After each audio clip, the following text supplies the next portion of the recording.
Kag sa Good Vibes, pinakauna nga Negros Island Private Schools Athletics Association, kaupod ang Negros Oriental kag Siquijor ang pagapatigayonon sa Bacolod.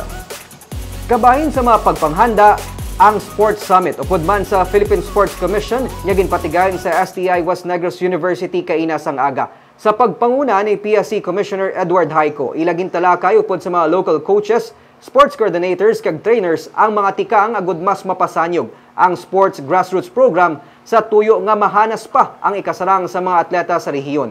Kabahin ini sa pagpanghanda para sa nauna nga Negros Island Private Schools Athletics Association. Sa pinakauna man nga tion magakumpit ang 12 tanan ka mga participating universities kag colleges gikan sa Negros Occidental, Oriental kag Siquijor.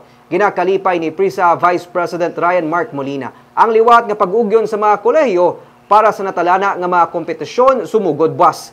Magalawig ang pampang humalin Abril 26 tubtob Abril 30. Kaya ko nakapakita kita sa ngayon abilidad sa 2017 for sure this year mapagkita liwat mapakita pa kita sa ngaton nga strength. Ang nagakalipay lagi ko kay miski duha ka schools na nga na nakasulod from Oriental, very good na sa aton. It's a very good start already. But next year, as I've mentioned, malibot kita sa Oriental, makadto kita sa Siquijor so that we'll be able to grow Negros Island.